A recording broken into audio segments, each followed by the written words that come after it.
Hello everyone, welcome back to the channel. Here we are with Final Fantasy 1 Pixel Remaster Part 4.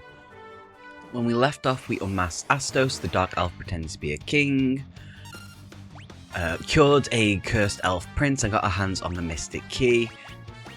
The Mystic Key unlocks every locked door we've walked past since Cornelia, and that's where we're starting. Let's have a look. Right, the Mystic Key. This is the item that retroactively makes every locked door in the game openable. I have a list.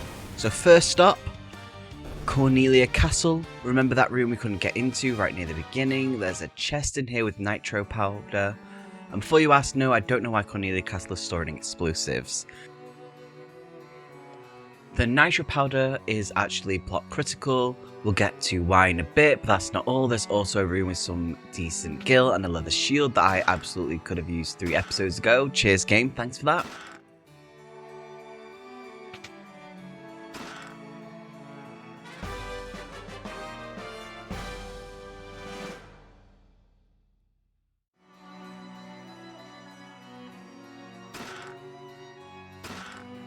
Next, the Chaos Shrine. We go all the way back to where we fist fought Garland. The locked rooms here have some proper loot, a rune blade for the warrior. That's a genuine upgrade, some gold, a couple of potions. Nothing earth-shattering, but the rune blade alone is worth the trip. We've already been to the Elven Castle. That's, you know, the locked treasury, more gil, more elixirs. The elves clearly have better taste in locked room contents than Cornelia. We have the Western Keep, where Astos was playing king. There's a locked room with actually not much, a bit of gil. Feels like Astos spent all the good loot on his dark elf cosplay.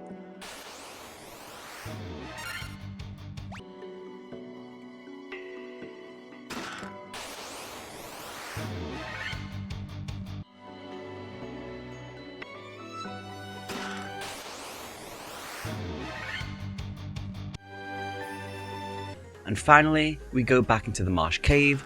The locked rooms here have some mithril equipment.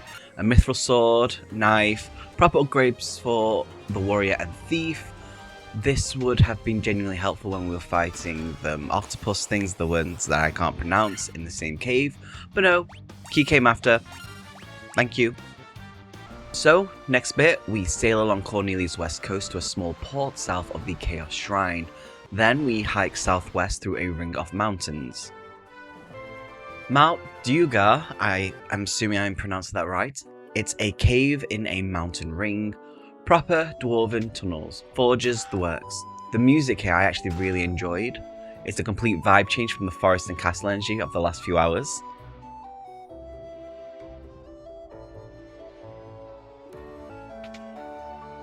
First thing, we use the Mystic Key on the big locked door in the south. Behind it, chests, weapon, armor, gil. Dwarves don't mess around about their loot. It's practical, it's solid, and I'm quite happy with what I get from it. Then we talk to the dwarves, and there's a bloke called Smith. Blacksmith. Proper dwarf energy. He mentions something called adamantite. Apparently if you bring him adamantite, he can forge an amazing weapon out of it. He's very specific about it though, so that's clearly plot right there. But the dwarf we actually need is Nerik. Standing by a dead-end tunnel in the south area, he's got Nitro Powder Envy. Apparently he's been trying to get his hands on some, and we just happen to be carrying explosives from the Cornelia Royal Vault.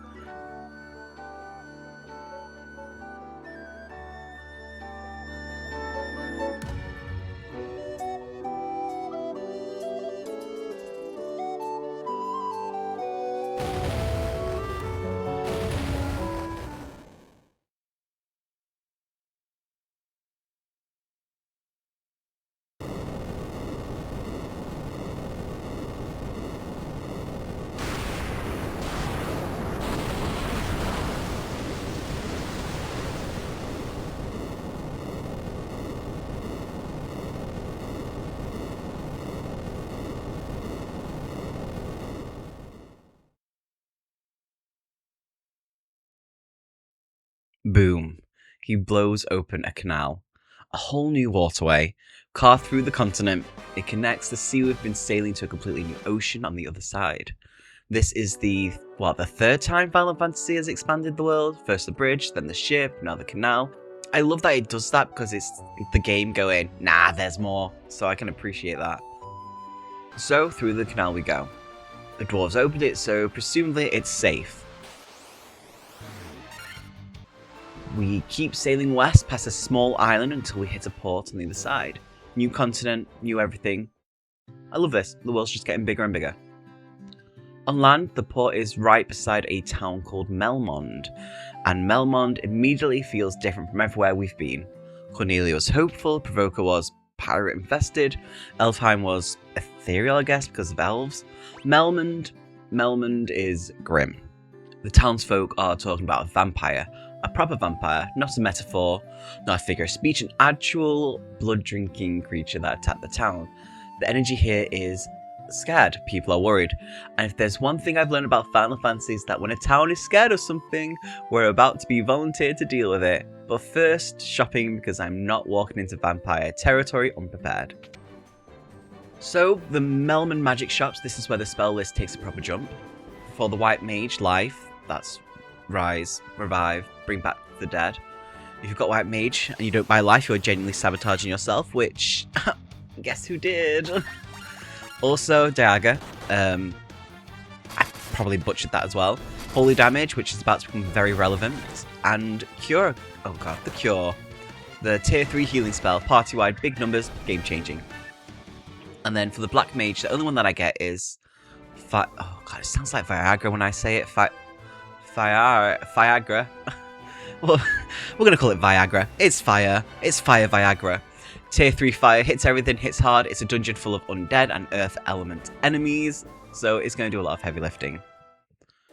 So, from Melmond, we head west across a skinny strip of land. The Cavern of Earth is in the northern mountain range, can't miss it. Big cave entrance, very spooky. Ooh, which reminds me, before you go in, I did forget about this. Buy gold needles. It has, Cockatrices, or whatever you want to call them, they petrify your party. So, here we go. Our second proper dungeon, multiple floors, branching paths, treasure rooms, guarded by earth elementals.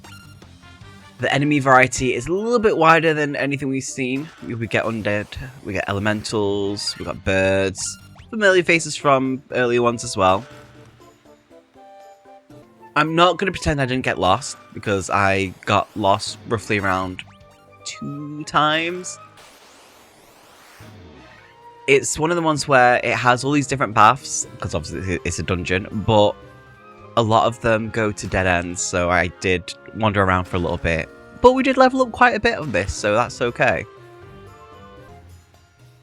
Okay. And then, the vampire. We're deep in the caverns now, following a tunnel south, then east, then north into a room, and there it is. Not a boss door, not a cutscene, just a blue bat that's actually a vampire. All things in this world are destined to end in death. The seal cannot be broken, and so the earth shall rot. Well, you cannot alter destiny. Well, we found the vampire, everyone. Mere mortals cannot kill the undying.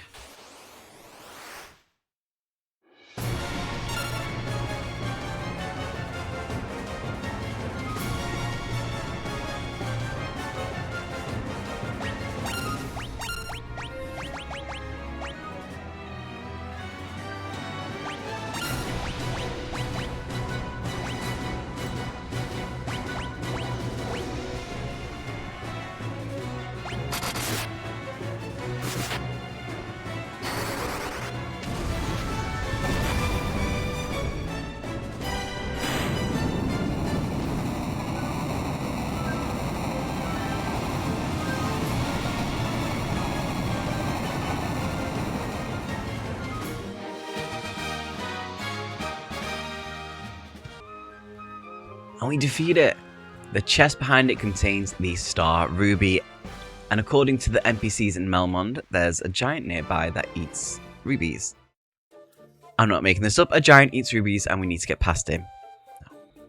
So we go back, we rest in Melmond's inn, everyone's healed, our magic's restored, star ruby in hand, and then we have to go find a giant.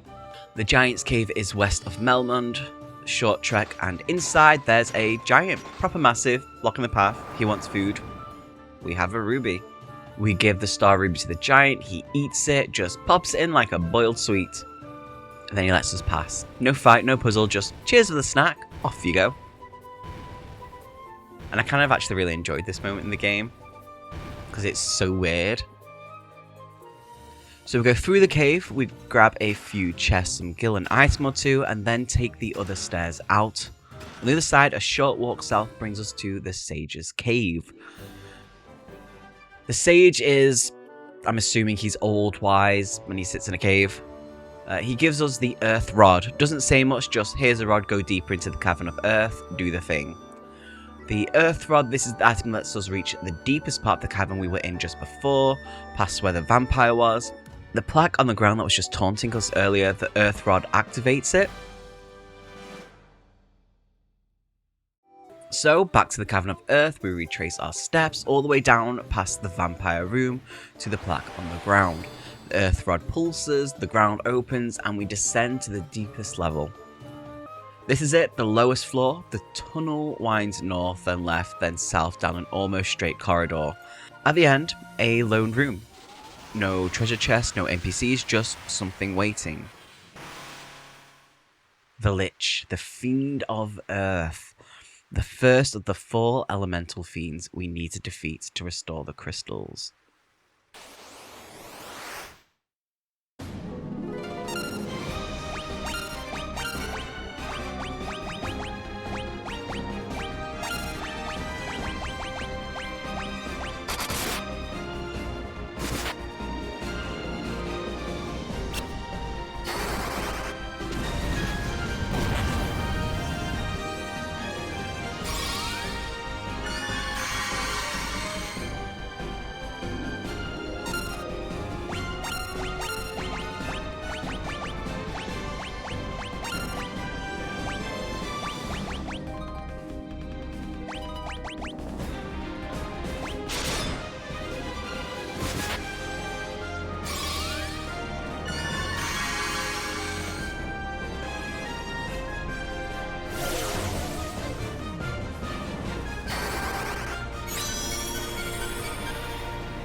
And the Lich dissolves. The Earth Crystal pulses back to life. This is it. One of the 4 crystals restores. 1 down, 3 to go. The world map won't change, which I was kind of disappointed with because I really did think it would. And no one will actually know what just happened, but we know. I guess that's the main thing.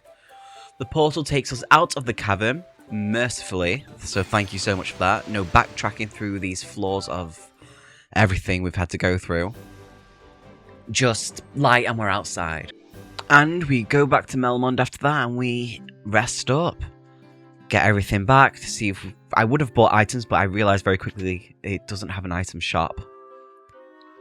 So, next stop, wherever the ship takes us. The world is open, the party is strong, my friends, the Warriors of Light.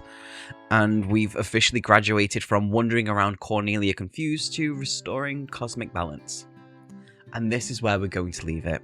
We've unlocked every door in the world, blown up a canal with dwarven explosives, fed a ruby to a hungry giant, navigated a genuinely confusing earth cavern, and defeated a lich. The first of the 4 fiends, the earth crystal, is restored. I think they went very well for us. If you're enjoying this, drop a like, it genuinely helps, and if you want to catch part 5, you know what to do. But yeah, much love, thanks for watching, and I'll see you all next time. Cheers.